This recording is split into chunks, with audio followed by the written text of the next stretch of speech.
미가 선지자를 통하여 보여주는 행복과 안전을 위한 인생의 세 가지의 요소가 있습니다. 인생에 이 세 가지의 요소를 잃어버리게 되어지면 하나님의 진노와 그리고 하나님의 멸망의 하나님의 손이, 징벌의 하나님의 손이 여러분의 삶들 가운데 임하게 되어집니다. 그래서 이것은 여러분의 행복, 안전을 위해서 필수적으로 인생 가운데 이 세 가지의 기둥은 꼭 가지고 있어야 되는 거예요. 그래서 인생의 세 가지 요소, 3대 기둥, 이렇게 해도 되겠습니다. 자, 그러면 하나님의 말씀을 미가 선지자를 통해서 같이 한번 살펴보겠습니다. 미가 1장 1절입니다. 오늘은 미가서 전체를 개요적으로 설명을 드리고, 그리고 그 가운데 인생의 행복과 안전을 위한 세 가지의 기둥을 소개하도록 하겠습니다. 자, 미가 유다의 왕들 요담, 아하스, 히스기야 시대에 모레셋 사람 미가에게 임한 여호와의 말씀 곧 사마리아와 예루살렘에 관한 묵시라. 자, 그러면 오늘 모레셋에 살고 있는 미가에게 하나님의 영이, 하나님의 말씀이 주어졌습니다. 그 말씀의 내용이 무엇인지 한번 보겠습니다. 자, 그러면 우리가 구약의 구조부터 전체적으로 간략하게 살펴보고 미가야스가 어디에 소속되어 있는지 한번 보겠습니다. 자, 구약은 크게는 세 가지로 나눠집니다. 역사서, 시가서, 선지서 이렇게 나눕니다. 유대인들은 조금 다르게 나눕니다. 유대인들은 모세의 글, 그리고 시편, 그리고 선지서 이렇게 나눕니다. 그래서 우리가 알고 있는 창세기, 출애굽기, 레위기, 민수기는 유대인들은 이것을 갖다가 모세의 글, 율법서라고 부르고요. 그리고 유대인들은 우리가 알고 있는 요 역사서, 이 역사서를 갖다가 뭐라 부르냐? 전선지서라고 부릅니다. 전선지서. 자, 시가서, 욥기, 시편, 잠언, 전도, 아가서입니다. 그리고 여기서 나오는 선지서를 갖다가 유대인들은, 우리는 이렇게 선지서로 구분하지만 유대인들은 이것을 후기 선지서로 이렇게 구분합니다. 자, 그래서 요 선지서 중에 대선지서는 내용이 많아서 대선지서입니다. 그리고 내용이 작아서 소선지서라 부릅니다. 자, 우리가 오늘 살펴볼 성경은 뭐냐면 요 미가입니다. 미가 사람 이름입니다. 자, 그러면 이 미가서는 무슨 내용을 담고 있냐? 앞에 1장 1절을 보니까 사마리아와 예루살렘에 관한 묵시라 그랬죠. 사마리아는 북이스라엘의 수도고요. 그리고 예루살렘은 남유다의 수도입니다. 그러니까 북이스라엘과 남유다의 죄를 회개하라. 그리고 거기에 정의, 자비, 겸손을 외친 선지자가 미가 선지자입니다. 자, 그 당대에 같이 있었던 남유다와 북이스라엘의 선지자를 한번 같이 전체적으로 한번 보겠습니다. 자, 북이스라엘, 이것은 북이스라엘을 얘기하는 것이고요. 그리고 여기는 남유다의 왕을 얘기합니다. 요아스, 아마스야, 우시야, 요담, 아스. 그리고 여기에서 나오는 예후, 요아스 이렇게 남유다의 왕들이고요. 오늘 북이스라엘에 활동한 선지자는 3명이 있습니다. 호세아와 그리고 아모스와 요나 요 세 사람이 북이스라엘에 활동했던 선지자고요. 그리고 남유다에 활동했던 요 동시에 남유다에 활동했던 선지자가 누구냐? 그리고 아모스 요런가 되고요. 요때 동시에 활동했던 선지자가 이사야입니다. 이사야. 그리고 우리가 오늘 읽었던 요 미가, 요 선지자가 동시에, 그러니까 호세아 그리고 이사야, 미가, 요 사람이 같은 내용, 같은 동시대에 호세아는 북이스라엘, 그리고 요 이사야와 미가는 남유다를 중심으로 활동했던 선지자입니다. 자, 요때 대표적인 왕이 누구냐? 요 요담과 이 미가는 요담, 아하스, 히스기야 왕을 이야기하고 있습니다. 요 왕 때 핵심적인 메시지를 선포했던 사람입니다. 그리고 이 미가가 활동했던 절정의 시대는 누가 활동했냐? 아하스라는 아주 악한 왕이 있었고요. 그리고 남유다에는 누가 있었냐? 베가라는 왕이 이렇게 있었습니다.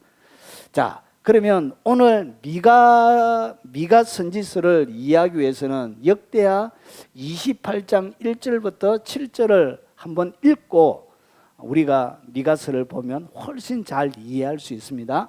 자, 아하스 왕이 나왔죠. 남유다에 활동했던 앞에서 보여드렸던 이 아하스 왕입니다. 아하스 왕, 아하스, 미가가 활동했던 가장 절정기, 핵심적인 내용을 담고 있는 왕이었습니다.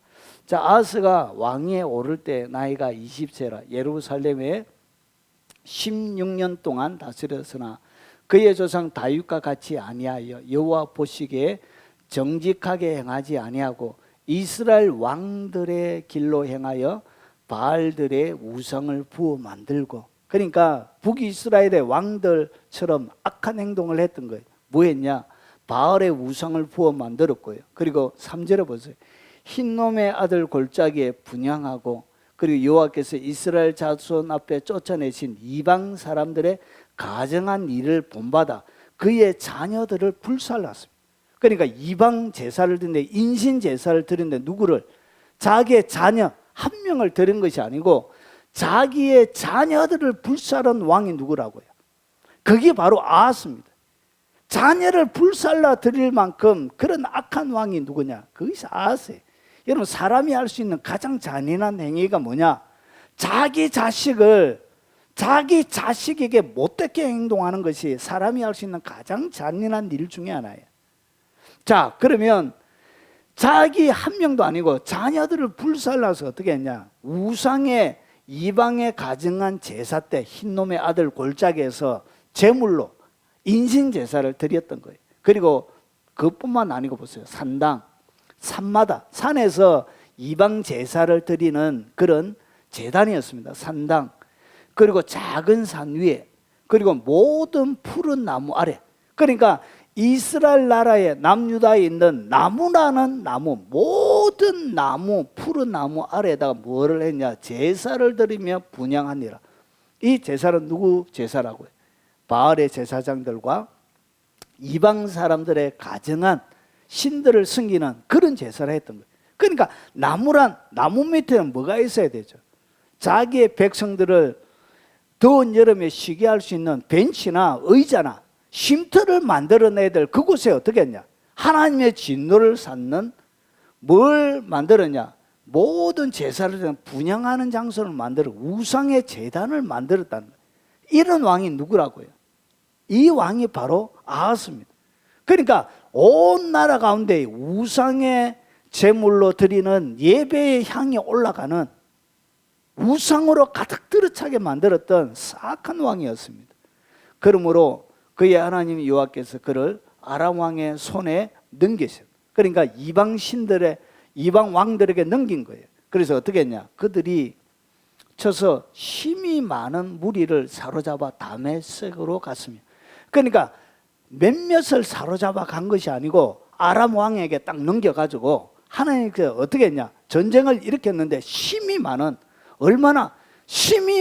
무리를 사로잡아 얼마나 많이 데려간지는 모르겠어요.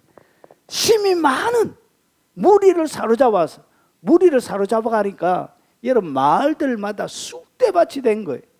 가정들은 깨어지고, 그리고 자녀들은 고아가 되어지고, 아내들은 과부가 되고요.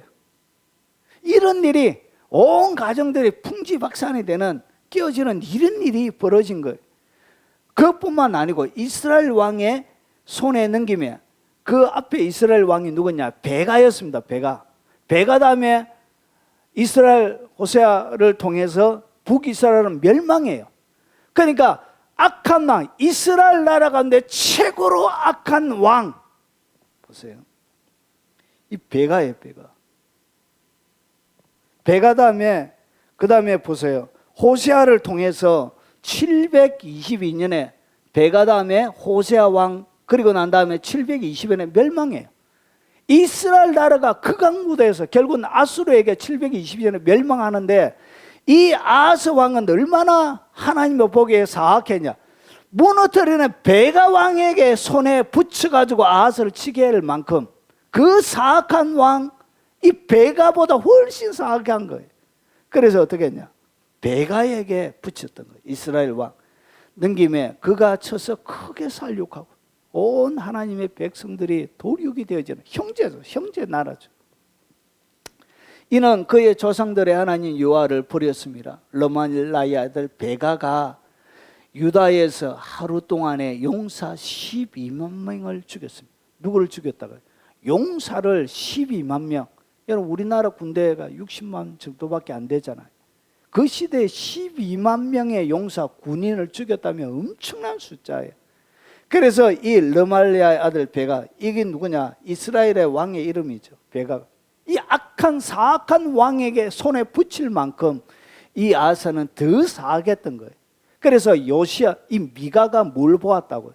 미가가 이 미가 선지서를 기록하며 이스라엘 백성들에게 말씀을 전할 때 그 나라의 상황이 어떤지 아시겠죠?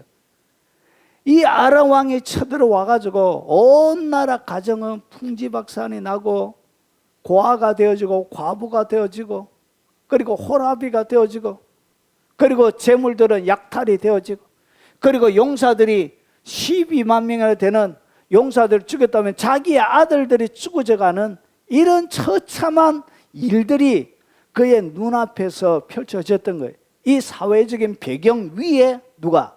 미가야가 하나님의 말씀을 전가하는 거예요. 그럼 왜 이렇게 하나님께서 이스라엘 백성들을 진노하고 징벌하시고 하나님의 징계의 손으로 치셨는지 그 이유가 있겠죠.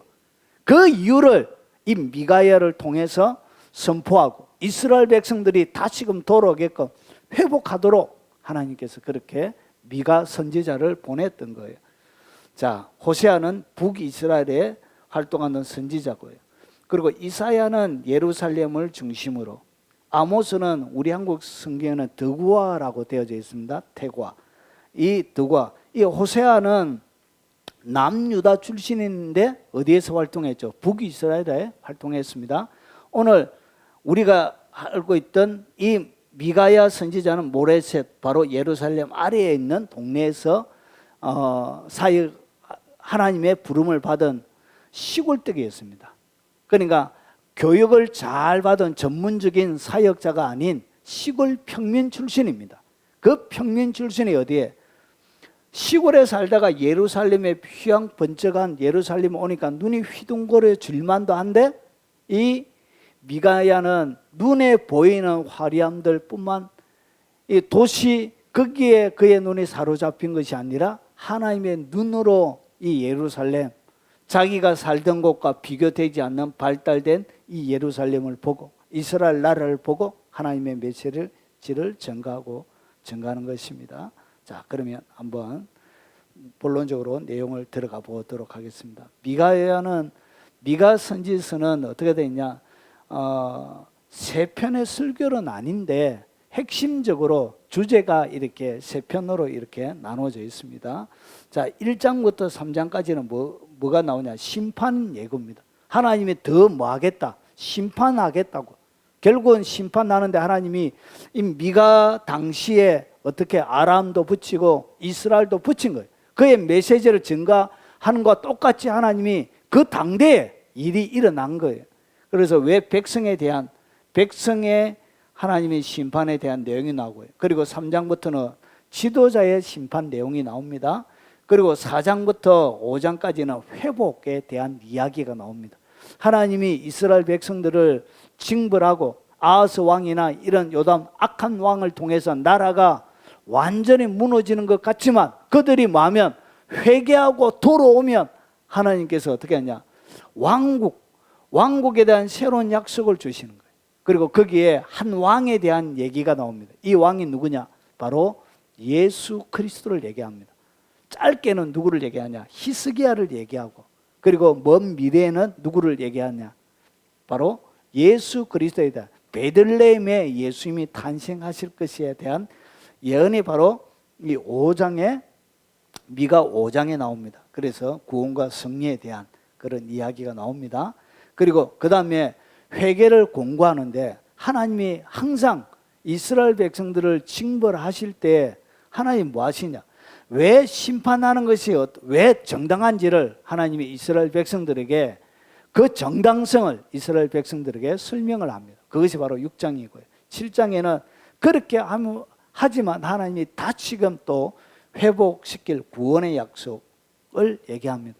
여러분, 구약의 핵심적인 주제는 뭐냐면 하나님이 이스라엘 백성들을 창조하셨습니다. 이 세상을 창조하시고 그리고 인간이 타락하고 그리고 하나님은 끊임없이 하나님의 사람들을 보내어서 구원하는 이야기가 성경 이야기의 전체입니다. 그래서 성경 이야기를 갖다가 구속사라고 그렇게 부른 것입니다. 어떻게 하나님이 인간을 구원해내실지 거기에 대한 이야기가 이 미가에도 잔잔히 강물처럼 구원의 강물이 흐르고 있는 것입니다. 그래서 세 번째 심판에 대한 내용, 그리고 두 번째 설교는 구원과 승리에 대한 확신, 그리고 세 번째는 너희의 잘못이 정당하기 때문에 뭘 촉구하죠? 회개를 촉구하는 것입니다. 자, 그래서 유다와 이스라엘 나라에 대한 하나님의 징벌을 얘기하십니다. 자, 이것을 조금만 더 살펴보면 이렇습니다. 자, 백성에 대한 심판이 뭐냐? 이스라엘 백성에 대한 심판의 선언이 나오고요.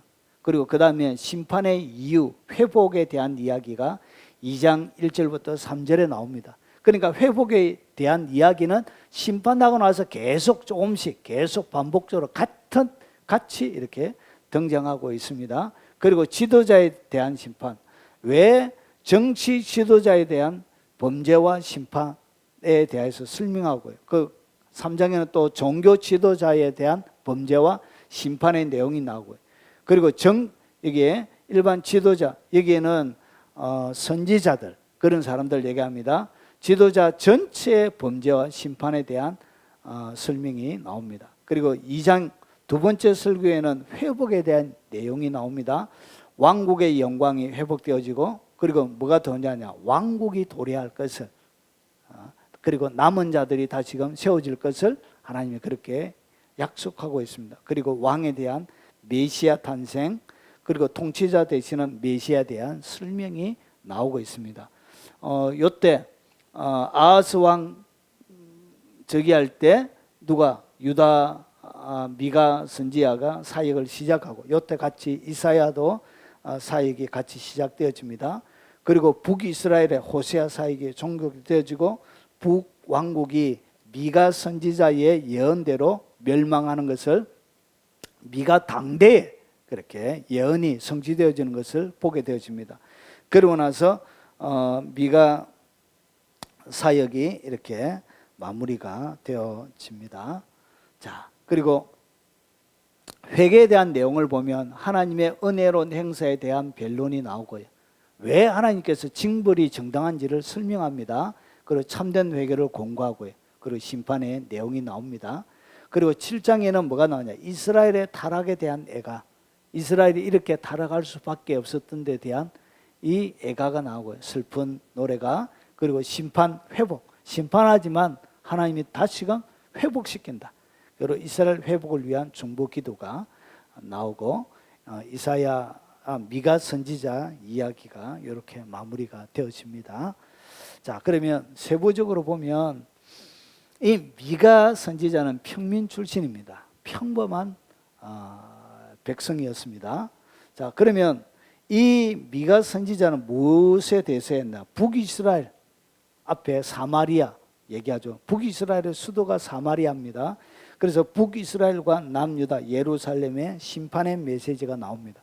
그리고 미가 선지자는 북이스라엘에 대한 심판 메시지는 1장에 짧게 소개되어지고 그 외에는 다 남유다에 관련되어져 있는 이야기만 나오게 됩니다. 자, 그러면 남유다의 죄들을 살펴보는데 제일 처음에 야곱의 우두머리와 통치자들의 죄가 뭐냐? 그러니까 왜 하나님께서 이스라엘 백성들을 징벌할 수밖에 없었는지, 아람을 붙이고 그리고 사악한 이스라엘 왕 베가에게 붙여서 용사 12만 명이나 죽고 수를 헤아릴 수 없을 만큼 수많은 사람들이 잡혀가고, 그리고 여기에는 또 뭐도 있냐? 아수르의 공격들도 있습니다. 그래서 왜 이렇게 하나님께서 끊임없이 외세 침입이 있느냐? 그러면서 그 이유를, 그들의 죄를 소개합니다. 하나님께서. 자, 첫 번째, 선을 미워하고 악을 기뻐했습니다.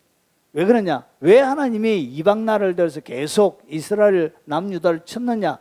야곱의 우두머리와 통치자들의 죄. 뭘 했다고요? 선을 미워하고 악을 기뻐한 거예요. 그래서 여기에 보면 내가 또 이르노니 야곱의 우두머리들과 이스라엘 족속의 통치자들아 들으라. 정의를 아는 것이 너희의 본분이 아니냐. 그러니까 이 하나님께서 지도자를 세워준 통치자들의 가장 근본적인 본분이 뭐냐? 정의를 알고 정의를 집행하는 것이 뭐냐? 통치자들의 의무입니다. 그것이 본분이죠. 그래서 나라가 정의를 집행하지 않는 통치자들이 있게 되어지면 뭐가 있다고요? 하나님의 징벌이 있습니다. 자, 그래서 너희가 선을 미워하고 악을 기뻐하며, 그래서 이 지도자들이 뭐 했냐? 선을 미워하는 거예요. 그들이 해야 되는 것이 뭐냐? 정의를 아는 것, 정의를 집행해야 되는데, 그래서 선을 좋아하고 악을 미워해야 되는데 이 사람들은 어떻게 했냐? 거꾸로 한 거예요. 그러니까 정의를 어떻게 했냐? 나라 가운데서 없애버린 거예요. 정의를 짓밟아버린 거예요, 통치자들이. 그래서 하나님께서 뭐 할 수밖에 없었다고요? 징벌할 수밖에 없었던 거예요. 그리고 내 백성의 가죽을 벗기고, 그리고 그래서 이 공의의 자리, 정의의 자리, 심판의 자리, 그리고 이스라엘 백성들이 보통 회당에서 이스라엘 백성들의 많은 잘못을 이렇게 정리를 해 주었습니다. 그래서 이 정의가 집행되어야 될 이 우두머리와 통치자들이 어떻게 했냐? 악을 좋아하고, 그리고 선을 미워해서 결국은 타락했다고 주님께서 말씀하고 있는 것입니다. 그리고 백성을 고기처럼 살을 먹고 가죽을 벗기고 뼈와 솥에 담았다는 것이죠. 하나님이 이 우두머리와 통치자들이 이스라엘 백성을 향하여 하는 모습을 딱 보니까 마치 뭐처럼 보였냐? 하나님의 눈에는 이스라엘 백성들의 이 통치자들이 이렇게 고기 구워 먹는 것처럼 보였다는 것이죠. 그래서 이렇게 백성을 고기처럼 살을 먹고 그들의 살을 이렇게 구워 먹는 사람처럼 지도자를 보한 거예요. 그리고 어떻게 했냐? 가죽을 벗긴 거예요. 마치 뭐처럼? 가축처럼. 그들의 잘 돌봐야 되는 부모와 같이 행동을 해야 되는 지도자들이 이렇게 가죽을 벗기는 것처럼 이런 악한 일을 한 거예요. 그리고 어떻게 했냐? 냄비와 솥에 삶아서 그들이 먹은 거예요. 이렇게 이스라엘 백성들이 이스라엘 사람들을 지도자들이 도륙을 한 것입니다. 이렇게 악하게 본 거예요. 하나님의 눈에는 이렇게 보았다는 것이죠. 그래서 여러분, 정의를 집행하지 않는 것을 하나님은 어떻게 보느냐? 이렇게 보는 거예요. 그들을 뭐처럼 취급하는 것이라고요? 고기처럼 취급하는 거예요. 여러분, 교회나 나라나 사회나 어떤 공동체든지 정의가 집행이 되어지지 않고 정의를 무너뜨리는 지도자를 하나님은 어떻게 보냐? 백성을 고기처럼 살을 먹고 그리고 가죽을 벗기고 냄비와 솥에 담아서 먹는 그런 사람처럼 본다는 것이죠. 그래서 이런 사람들을 하나님이 어떻게 가만히 내버려 두겠습니까? 그래서 하나님의 진노의 칼이 임하게 되는 것입니다. 그리고 그들이 침상에서 죄를 꾀하며 악을 꾸미고 뭐 했다고요?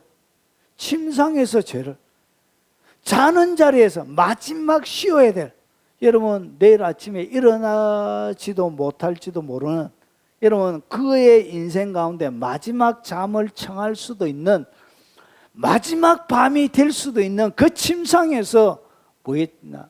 침상에서 죄를 꾀하며 악을 꾸미고, 그리고 날이 밝으면 그 손에 힘이 있으므로 그것을 행하는 자는 화 있을진저. 그래서 손에 힘이 있으니까 자기가 죄를 꾀하고 악을 꾸민 대로 손의 힘으로 권력을 행사하더란 것이죠.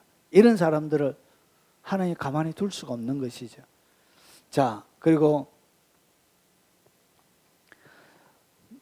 밭들을 탐하여 빼앗고, 그러니까 타인의 밭들을 피하여 탐하여 빼앗고, 그리고 집들을 탐하여 차지하니, 그리고 그들이 남자와 그의 집과 사랑과 그의 산업을 강탈하도다.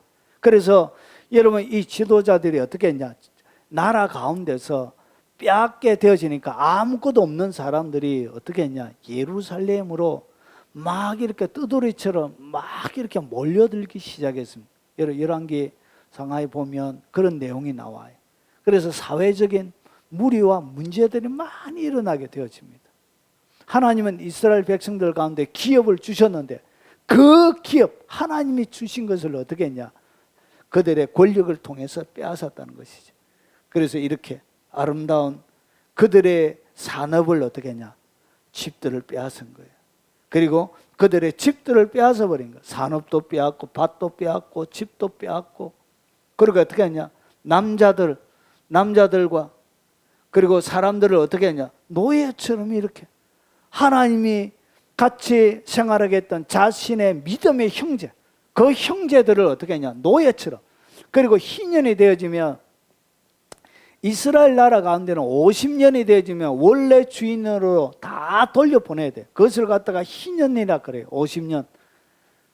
그런데 그때 하나님의 희년을 어떻게 했냐, 이스라엘 백성들이 지키지 않았어요. 그래서 이스라엘 백성들의 우두머리와 많은 지혜 있고 똑똑한 힘 있는 사람들이 어떻게 했냐, 그들의 재물을 모았던 거예요. 그리고 돈을 축적했던 거예요. 부를 축적했던 거예요. 여러분, 이스라엘 나라는 부자가 될 수 없는 구조로 되어져 있습니다. 왜냐? 영원토록 부자로 계속 어느 정도까지는 더 이상 부자가 될 수 없는 구조로 이스라엘 나라가 세팅이 되어 있었습니다. 그런데 끊임없이 어떻게 했냐, 하나님의 명령을 지키지 않고 희년도 지키지 않고, 그러면서 어떻게 했냐, 돈을 축적하면서 그들의 권력을 통해서 힘없고 연약하고 나약한 그런 백성들을 억압하고 빼앗는 악한 행동을 했던 것입니다. 이것이 뭐냐, 우두머리와 지도자들, 통치자들이 이런 일을 한 거예요. 그래서 하나님이 그 통치자들과 지도자를 가만히 내버려두면 되겠습니까? 안 되지요. 그래서 정의를 하나님이 집행하는 것입니다. 자, 그리고 선지자, 그러면 이렇게 지도자들이, 정치 지도자들이 잘못하면 누가 말을 해야 되죠? 선지자들이 말을 해야 되죠. 그런데 이 선지자들이 뭘 했냐? 하나님의 선지자들이 보세요. 내 백성을 유혹하는 선지자들은, 그러니까 하나님의 눈에 하나님의 메시지를 전가하고 세웠던 이 선지자들을 하나님은 어떻게 보고 계시냐? 백성을 유혹하는 자로 본 거예요. 마귀가 유혹하는 것처럼 백성을 유혹하는데 어떻게 했냐? 이에 물 것이 있으면 평강을 외치나, 그리고 그 입에 무엇을 채워지지 아니하는 자에게는 전쟁을 준비하는도다. 이런 선지자에 대하여 여호와께서 이르시되, 그러므로 너희가 밤을 만나리니 이상을 보지 못할 것이 어둠을 만나리니 점치지 못하리라 하셨나니, 이 선지자 위에는 해가 져서 낮이 캄캄할 것이라. 그래서 이 선지자들이 어떻게 했냐, 깜깜한 밤을 만나는 거예요. 선지자들에게 더 이상 뭐가 없다고요? 해가 없는 거예요. 하나님의 빛이, 하나님의 말씀이 비춰지지 않는 거예요. 그래서 그들이 밤을 만나는 게, 깜깜한 밤을 만나는 거예요. 그리고 이상도 보지 못하고, 그리고 더 이상 하나님께서 주시는 메시지도 받지 못하는 거예요. 이런 일이 선지자들에게 일어난 거예요.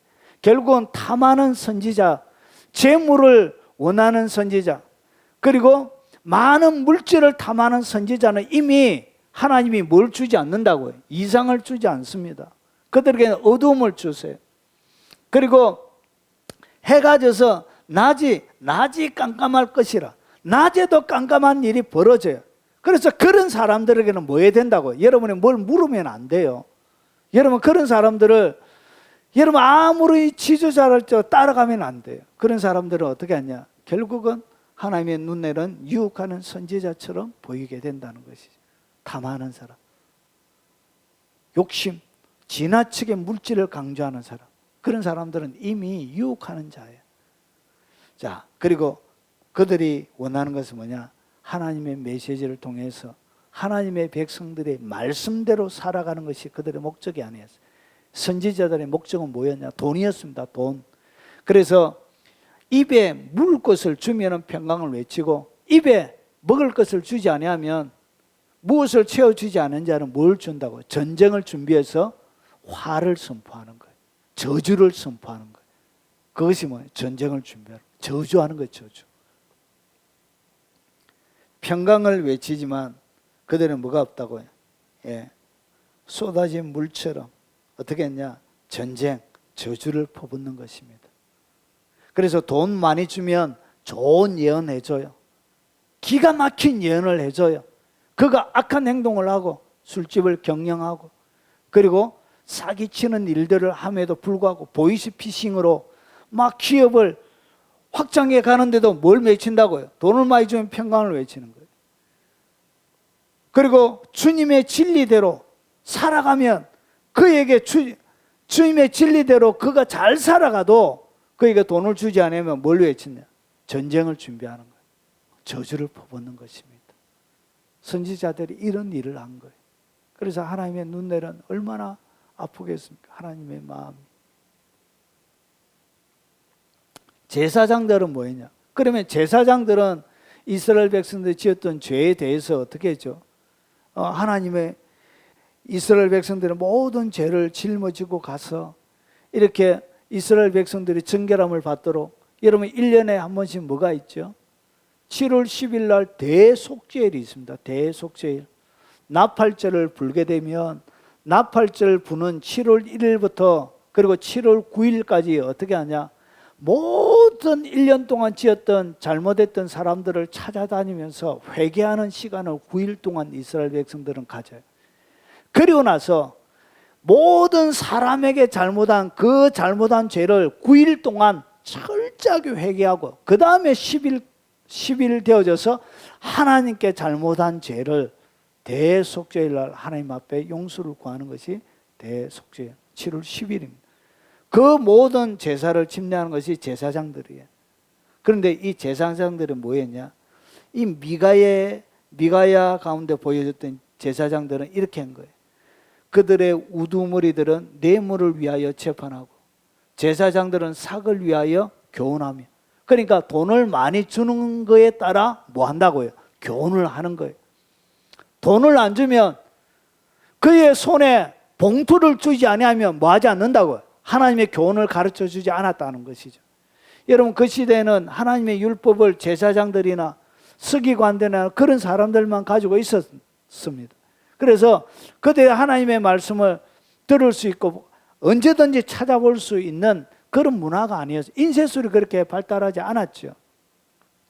그리고 선지자는 돈을 위하여 전을 치면서 여호와를 의뢰하여 이르기를 여호와께서 우리 중에 계시지 아니하냐 재앙이 우리에게 임하지 아니하리라 하는도다. 결국은 뭐라고 그러죠? 여러분 우두머리들이나 제사장들이나 선지자들이나 다 타락했는데 뭐 때문에 타락했죠? 돈 때문에 타락한 게 돈. 돈이 그들의 뇌물, 싹, 돈 이것 때문에 결국은 어떻게 했냐? 이스라엘 백성들의 기본적인 나라가 무너지게 된 거예요. 그래서 예수님께서 재물과 하나님을 겸하여 섬길 수 없다 그러신 거예요. 그래서 여호와를 의뢰하여 이르기를 여호와께서 우리 중에 계시지 아니하냐 재앙이 우리에게 임하지 아니하리라 하는도다. 하나님께서 계시기 때문에 이 거짓 선지자들이 뭐 했다고요?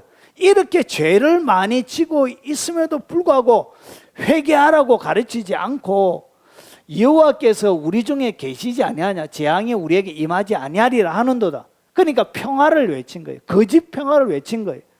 하나님이 우리와 함께 하시기 때문에 법궤가 우리와 함께 있기 때문에 재앙이 우리에게 임하지 않는다고 거짓 평화를 거짓 선지자들이 말한 것입니다. 그래서 그들에게 원하는 것은 뭐냐? 머리 끝까지 그들의 생각 머리 끝까지 차 있는 것은 오직 돈이었습니다. 돈. 이렇게 타락해 가는 것입니다. 자, 그러면 이 지도자들과 제사장들과 선지자들만 타락했냐? 백성들이 지었던 죄는 뭐냐? 한번 보겠습니다. 자, 미가야 2장 6절부터 보면 그들이 말하기를 너희는 예언하지 말라. 그러니까 참 선지자 이사야나 미가가 와가지고 하나님의 말씀을 막 전한 거예요. 하나님의 말씀을 막 전하니까 뭐라고 하냐? 너희는 예언하지 말라 그런 거예요. 백성이 하나님의 말하는 하나님의 말 듣기 싫다 이런 거예요. 그러면서 보세요. 이것은 예언할 것이 아니거늘 욕하는 말을 그치지 아니한다 하는도다. 결국은 하나님께서 그들에게 회개하고 돌아오라, 회개하고 돌아오라 이렇게 말하는 하나님의 사랑의 말을 갖다가 그들은 뭐처럼 들었다고요? 욕하는 말로 들었다는 것이죠. 그래서 예언하지 말라 그런 거예요. 너희 야곱의 족수가 어찌 이르기를 여호와의 영이 성급하시다 하겠느냐? 그의 행위가 이러하시다 하겠느냐? 나의 말이 정직하게 행하는 자에게 유익하지 아니하냐? 그런데 보세요. 근래에 내 백성이 원수같이 일어나 전쟁을 피하여 평안히 지나가는 자들의 의복에 겉옷을 벗기며, 여러분 유대인들의 겉옷은 밤에 잘 때 이불 대용으로 쓰여집니다. 그래서 그들의 이불과 같은 거예요. 겉옷은. 그런데 보십시오. 전쟁을 피해서 그의 마을을 빼앗기고 그의 집을 빼앗기고 재산을 다 빼앗기고 이제 빈털터리가 되어져서 피하러 온 자기의 믿음의 형제, 자기의 친족을 어떻게 했냐? 전쟁을 피하여 평안히 지나가는 자들의 의복에서 겉옷을 벗겼다는 것이죠. 그러면 저녁에 어떻게 자요? 그래서 유대인들은 의복을 빛으로 빛을 내주다가 저녁에 되면 의복을 돌려줘요. 왜 그러냐? 겉옷을 돌려주는 이유는 밤에 잘 때 추워서 못 자기 때문에 기온 차이가 많이 나요. 이스라엘 나라에는. 그래서 의복을 빛을 전당 잡았다가 저녁에는 돌려줘요. 덮고 잘 수 있도록. 그런데 어떻게 했냐? 마지막 그가 남아있는 마지막 의복에서 겉옷을 벗기는 거예요. 이스라엘 백성들이. 그래서 하나님께서 근래에 내 백성이 원수같이 일어나 자기의 형제, 자기의 친족 그걸 갖다가 이렇게 악한 일을 한 거예요. 백성들이 이런 죄를 지은 거예요. 내 백성의 부녀들을 그들의 즐거운 집에서 쫓아내고, 조금 전에 지도자들이 쫓아냈죠. 밭도 빼앗고 집도 빼앗았죠. 그래서 보세요. 부녀들을 그들의 즐거운 집에서 유일하게 살 수 있는 그 집에서 쫓아내는 거예요. 그러고 나서 그들의 어린 자녀에게서 나의 영광을 영원히 빼앗는도다. 집을 빼앗기니까 부녀만 쫓겨나나요? 아니죠. 아이들도 다 쫓겨나는 거예요. 그래서 기업을 주신 하나님의 영광이 그 기업에 있는데 밭도 빼앗고 집도 빼앗겨버리니까 어린 아기들에게는, 어린 자녀들에게는 뭐가 사라지는 거예요? 하나님의 영광이 사라진 거예요. 결국 하나님이 세운 지도자가 악한 일을 하니까 요건 누구에게 돌아가죠? 하나님께 돌아가는 거예요. 원망과 불평과 그리고 모든 것들은 누구에게 돌아가냐? 하나님께 돌아가는 거예요. 하나님께. 그래서 이스라엘 백성들이 어떻게 했냐? 이사야 59장 1, 2절을 보니까 여호와의 손이 짧아 구원치 못하심도 아니요, 귀가 둔하여 듣지 못하심도 아니요. 이스라엘 백성들이 어떻게 했냐? 하나님의 손은 짧다. 그래서 우리는 못 구해준다 이런 거예요. 그리고 하나님의 귀가 먹었다. 귀머거리다. 그래서 여호와의 손이 짧아 구원하지 못함도 아니고 귀가 둔하여 듣지 못하심도 아니요, 오직 너희의 죄악이 너희와 하나님의 사이를 내었고 하나님의 얼굴을 가리웠다. 이사야가 그렇게 59장 1, 2절에 말하는 것이죠. 미가와 동시대에 살겠던 이스라엘 백성들 하나님을 향하여 이렇게 한 거예요. 그들의 잘못 때문에 결국은 어린아이들조차 쉴 수 없는 하나님을 강도의 투목으로 만드는 거예요. 사람을 죽이는 살인자의 투목으로 만드는 거예요. 그리고 남들의 것을 훔쳐낸 도둑의 투목으로 하나님을 만들어낸 거예요. 그래서 잘못된 제사장, 선지자, 지도자를 통하여 온 하나님의 백성들의 연약하고 힘없는 그들의 것을 빼앗는 강도로 하나님을 그렇게 만들어 버린 거예요. 그래서 하나님께서 어떻게 이 나라를 가만히 둘 수가 있습니까? 그리고 보세요. 백성들도 악인의 집에 아직도 불의한 재물이 있느냐? 백성들도 어떻게 하냐? 지도자들이 이렇게 못되게 하니까 백성들도 결국은 보세요. 불의한 재물이에요. 불의한. 백성들도 뭘로 망했다고요? 돈으로 망한 거예요. 돈으로. 그래서 불의한 재물을 모한 거예요. 축소시킨 가증한 에바가 있느니라. 그래서 무엇을 담아서 주면 담아서 곡식이나 이런 것을 담는 거 에바예요. 그런데 우리가 한 대, 두 대 할 때 쓰는 거 있죠. 그런데 이것을 어떻게 했냐? 줄인 거예요. 크기를. 이렇게 속여서 축소시킨 가증한 에바가 있는. 그래서 불의한 재물이라 그런 거예요. 백성들도 이렇게 다 불의한 거예요. 그리고 부정한 저울을 쓰거나, 저울도 고장난 저울, 부정한 저울, 주머니에 거짓 저울추를 두었으면 깨끗하겠느냐. 그래서 이 저울 해가지고 잘못된 저울추를 여기에다가 곡물이나 무엇을 놓으면 무게를 맞추기 위해서 추를 놓아요. 추를 놓으면 잘못된 추를 주머니에 거짓 추를 올려놓는 거예요. 무게를 속이는 거예요. 이렇게 해서 구했다고요. 불의한 재물을 그들이 모은 거예요. 백성들이 이렇게 다 되어진 게 나라가. 그리고 부자들은 강포가 가득하고 주민들은 거짓을 말하며 끊임없이 속이는 거예요. 속이는 거예요. 진실이라는 건 찾아볼 수가 없는 거예요. 그 혀가 입에서 거짓되도다. 혀 자체가 거짓된 거예요. 그리고 그러므로 나도 너를 쳐서 병들게 하여서 내 죄로 말미암아 너를 황폐하게 하였나니. 이것이 백성들의 죄예요.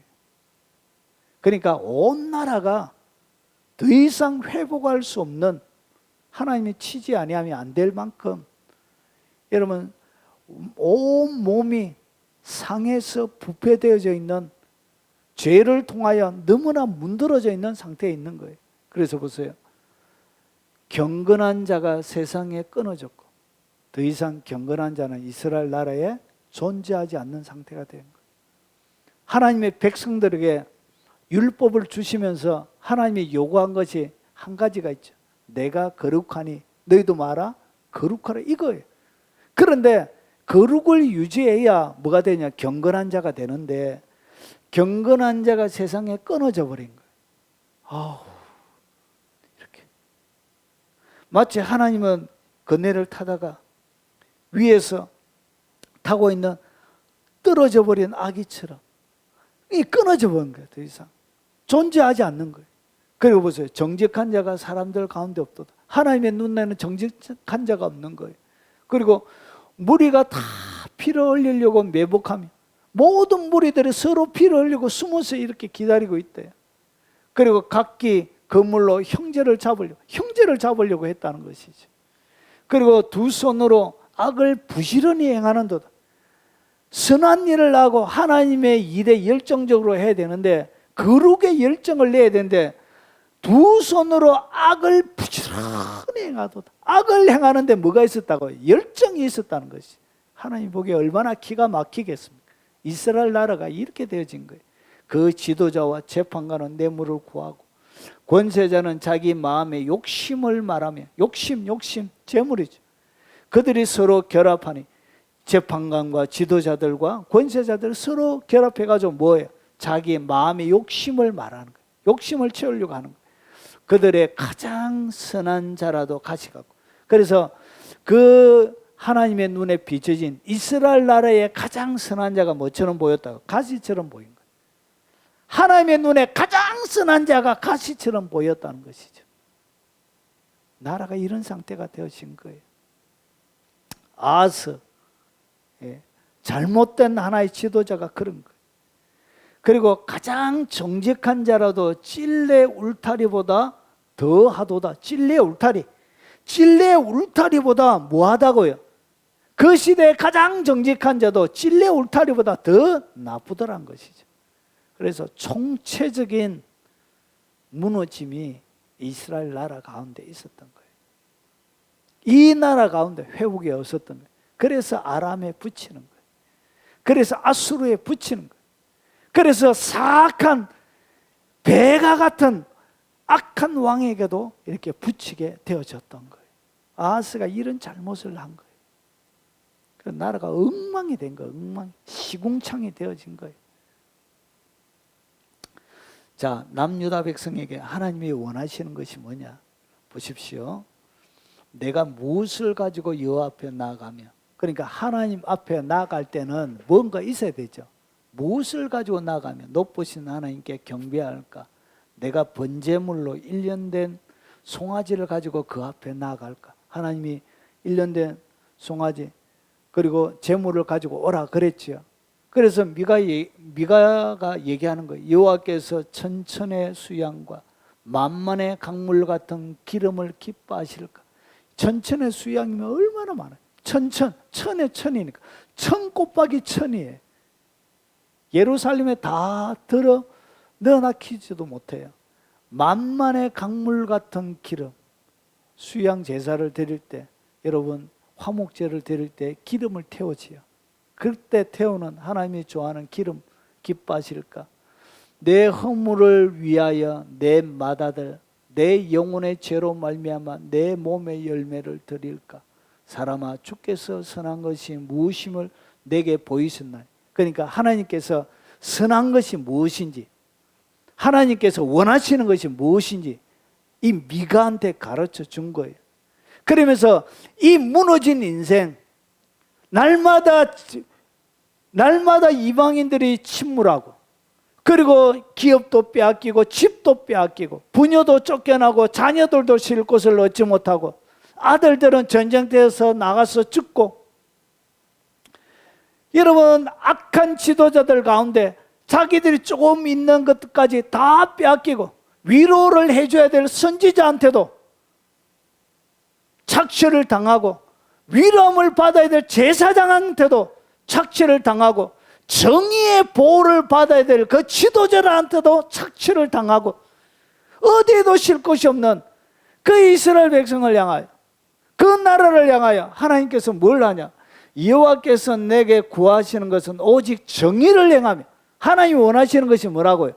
정의. 하나님이 나라, 하나님이 복수시는 나라, 하나님이 행복을 유지시켜주는 그런 나라, 그 가운데는 가장 먼저 있어야 될 것이 뭐냐? 그게 바로 정의란 것이죠. 그래서 지도자들이 뭘 행해야 된다고요? 정의를 행해야 되는 거예요. 정의가 무너지는 지도자들은 투표할 때 절대로 뽑아주면 안 돼요. 여러분 악한 사람들이 행하는 것, 여러분 매스컴을 통해서 다 보고 계시잖아요. 정의를 세우지 않는 인간들은 다시는 정치하지 못하도록 이런 완전히 쫓아내야 돼요. 불법을 자행하는 그들이 나라의 지도자가 되면 그들 때문에 나라가 무너지는 일이 일어나는 거예요. 정의, 그리고 인자를 사랑하며 사랑. 그리고 겸손하게 하며 내 하나님과 함께 행하는 것이 아닌, 결국은 뭘 버렸다고요? 인자를 사랑하는 정의와 사랑과 겸손을 잃어버린 거예요. 그래서 이것이 뭐냐? 정의예요. 그리고 인자예요. 인자를 사랑하는 것, 인자하게 행하는 것. 인자를 사랑하는 것이 인자.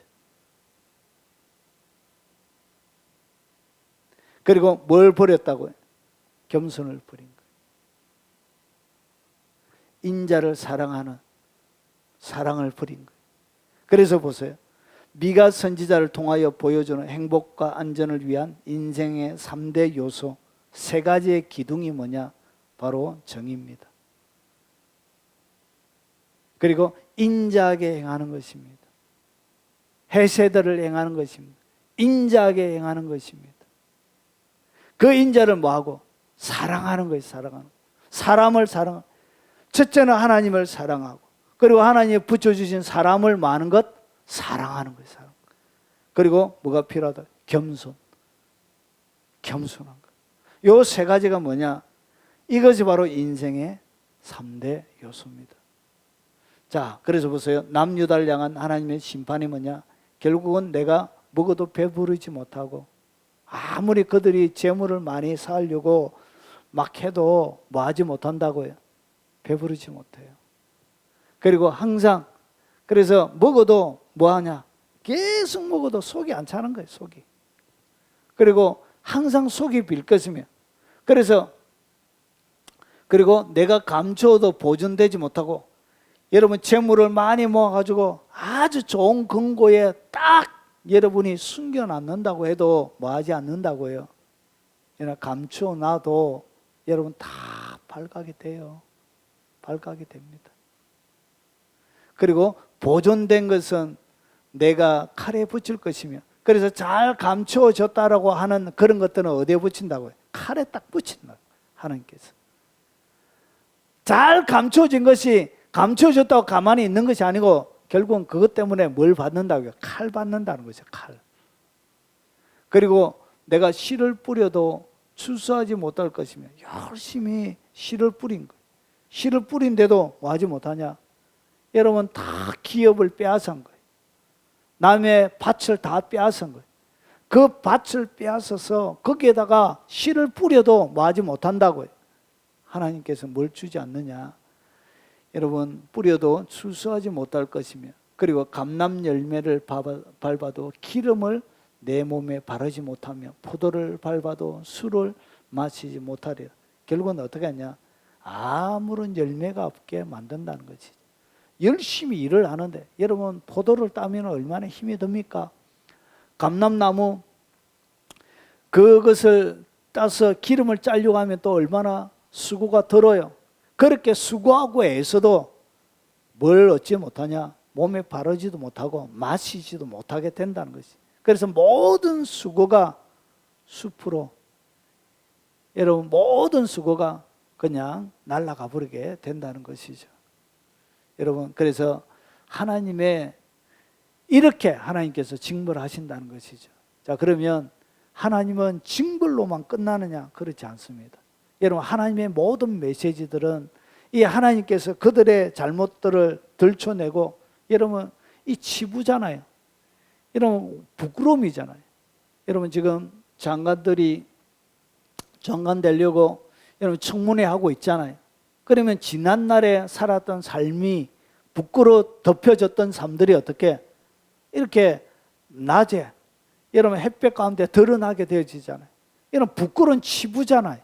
그런 부끄러운 치부로만 끝나는 것이 아니고, 여러분 하나님께서 이스라엘 백성들을 그렇게 그들의 부끄러움을 내어놓고 그것으로 끝나는 것이 아니라 하나님은 뭐 더 주냐? 회복의 말씀도 주시더란 것이죠.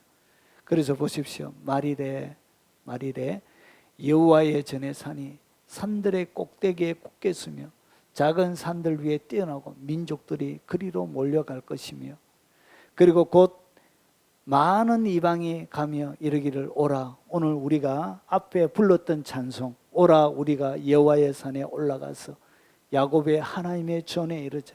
그가 그 도로 우리에게 가르치실 것이라. 우리가 그 길로 행하리라 하리니 이는 율법이 시온에서부터 나올 것이요 여호와의 말씀이 예루살렘부터 나올 것입니다. 결국은 그들이 무너진 삶을 살아가게 되는 가장 근본적인 이유는 뭐가 무너졌기 때문에 무너졌죠? 하나님의 말씀이 무너진 것이죠. 그래서 그 말씀이 어떻게 되느냐? 다시금 회복되어질 것이란 것이죠. 그것을 다시금 하나님께서 회복시킬 것이란 것이죠.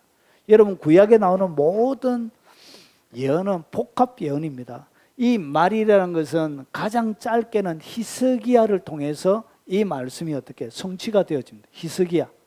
그런데 이거 히스기야를 통해서 완벽하게 이 말씀이 다 성취되는 것이 아니고 누구를 통해서? 예수님의 초림을 통해서. 그리고 가장 마지막에는 누구까지? 예수님의 재림 때까지가 여기에 담겨져 있습니다. 그래서 마지막 그리스도의 재림을 통하여 이 말씀이 완전히 성취가 되어집니다. 여러분 말씀으로 오셨던 초림의 예수 그리스도를 사람들은 어떻게 했죠? 십자가에 죽여버렸잖아요. 결국은 이 말씀이 그대로 성취가 되어졌습니까? 율법이 시온에서부터 보세요. 이방이 오라 우리가 여호와의 산에 올라가서 야곱의 하나님의 전에 이르자. 그가 그 도로 우리에게 가르칠 것이라. 누가? 많은 이방이 가며. 이방이 돌아오지 않았죠. 결국은 이것은 예수님의 초림 때 예수님의 죽음을 통하여 완성되어질 수 있는 뭘 준비해 놓은 것이죠. 성령을 통하여 일어날 수 있는 기본적인 모든 토대를 완성해 놓은 것이죠. 그래서 최종적인 것은 언제? 마지막 예수님의 재림 때에 성취가 되어지는 것입니다. 그래서 율법이 시온에서부터 나올 것이요 여호와의 말씀이 예루살렘부터 나올 것이니라. 예수님의 재림을 통하여 완성이 되는 것입니다. 그래서 미가야는 이런 마지막 예수님의 재림까지도 뭐하고 있더라고요? 내다보고 있는 것입니다. 자, 그리고 하나님의 회복의 말씀을 보면 가장 보세요. 어떻게 회복시키냐? 하나님께서 베들레헴아 에브라다야 너는 유다 족속 중에 작을지라도 이스라엘을 다스리는 자가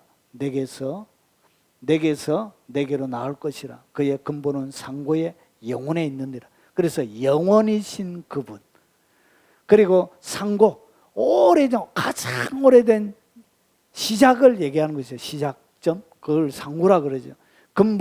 근본이 원래 그의 본체가 영원인 그분이 어떻게 육체의 몸을 입고 베들레헴에 오실 것을 누구를 통하여? 미가 선지자를 통하여 이렇게 우리에게 들려주고 있는 것입니다.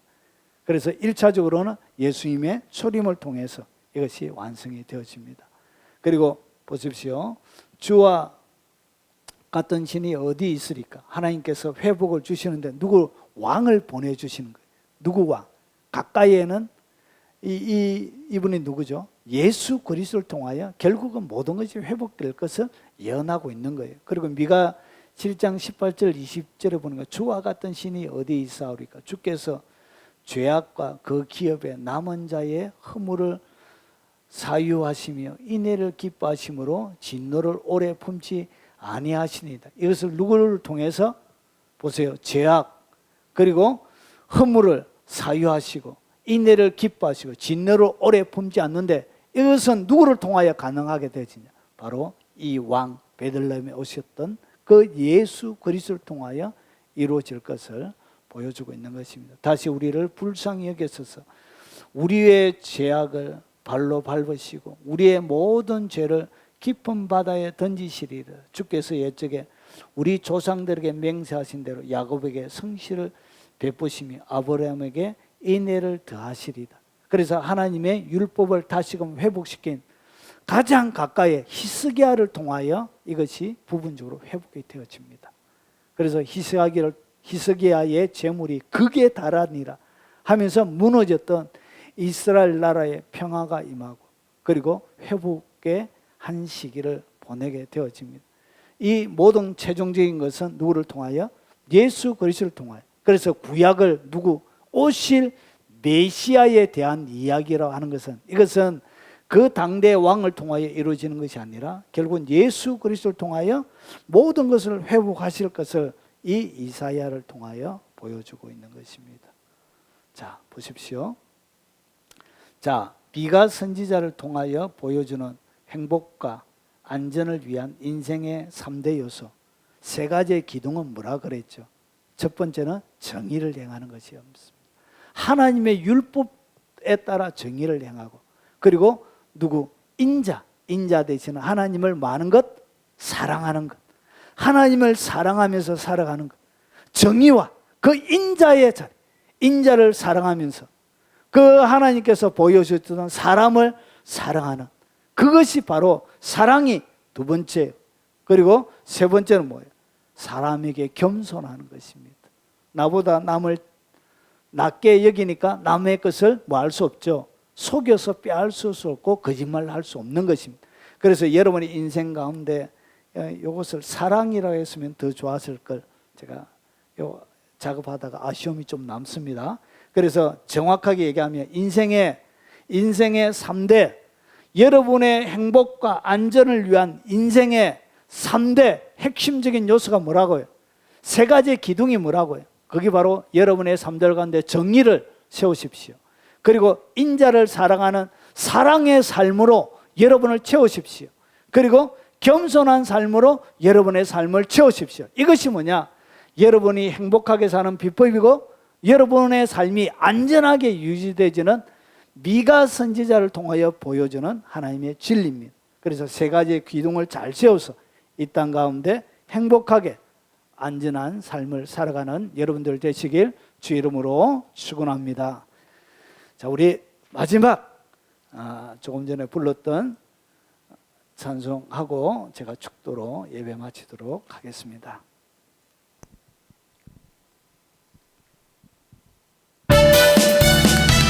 오라 우리가 여호와의 산에 올라 하나님의 전에 이르자. 오라 우리가 여호와의 산에 올라 하나님의 전에 이르자. 주님의 도를 배우고 주님의 길로 행하리. 이는 율법이시 손에서 나오고 주의 말씀은 예루살렘에서. 지금은 우리 구주 예수 그리스도의 은혜와 성부 하나님의 지극하고 크신 사랑과 성령님이 함께 하심으로 날마다 정의와 사랑과 겸손을 가지고 이 땅 가운데 하나님의 도를 쫓아 살아가길 결심 다짐하는 이 자리에 참석한 하나님의 백성들 머리 위에, 그리고 이후에 이 영상을 접하는 모든 하나님의 사람들 머리 위에, 그들의 삶 위에, 그리고 전 세계 교회와 동역하는 동역자들 머리 위에 지금부터 영원 무궁토록 함께 있을지어다. 아멘.